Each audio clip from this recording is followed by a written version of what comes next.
C'est l'heure de l'édito avec Fabrice Coustet. Bonjour Fabrice. Bonjour Lucie, bonjour à tous. Alors ce matin, vous allez nous parler du livret A. Et oui, les Français boudent ce placement qui a longtemps compté parmi leurs favoris. En cause, les taux qui sont passés notamment en dessous de 1% cet été. Exactement, plus de 10 milliards d'euros, c'est le montant perdu sur les deux livrets réglementés, livret A et livret de développement durable depuis le début de l'année.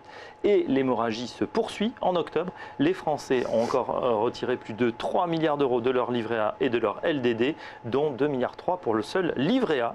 Pas étonnant, avec la baisse de la rémunération, passée de 1% à 0,75% au 1er août 2015. Alors on dit aussi souvent que ce mouvement de décollecte est habituel à ce moment de l'année. Et oui, entre la rentrée scolaire, le dernier tiers des impôts et les fêtes qui arrivent, le mois d'octobre est souvent l'occasion de piocher dans son livret A à cause d'un budget des ménages qui s'alourdit. Les Français ont bien compris qu'à niveau de risque équivalent, il existait également des solutions alternatives au petit livret rouge, des placements comme l'assurance vie en euros, dont le rendement devrait atteindre entre 2 et 2,5% cette année, ou même le plan d'épargne logement rémunéré à 2% brut, voire 2,5% brut pour ceux qui ont été ouverts avant le 1er février 2015. Ces rendements sont beaucoup plus attractifs. Alors quelles sont les conséquences de cette chute de la collecte et des encours du livret A? Les encours du livret A servent en effet à la caisse des dépôts qui mobilise cette épargne pour financer le logement social et la politique de la ville. Mais il y a en réalité peu d'impact à cette décollecte. En effet, l'institution ne mobilise pas plus de 60% de ces encours pour financer ses prêts. Et surtout, les réserves sont abondantes grâce à la forte collecte amassée entre 2012 et 2013. À fin octobre 2015, l'encours total des deux livrets A LDD est atteint près de 355 milliards d'euros, dont 65% sont centralisés à la CDC qui puise dans cette réserve donc, pour injecter des fonds dans l'industrie du bâtiment.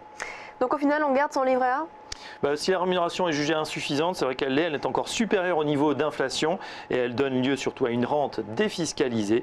Il s'agit donc d'un placement refuge qui tient à cœur en Côte d'Encor 30 à 40 millions de Français. Et oui, quand même pas mal de monde quand même.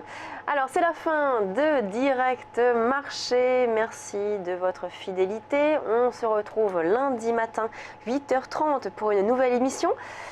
Vous pouvez évidemment nous retrouver sur les réseaux sociaux, à la fois Twitter, voilà, vous le voyez à l'écran, et Facebook, et également sur le site internet TV Finance, tvfinance.fr pour revoir toutes nos émissions et nos interviews. Place maintenant à la suite du programme de TV Finance, il s'agit de Direct Gestion. A tout de suite.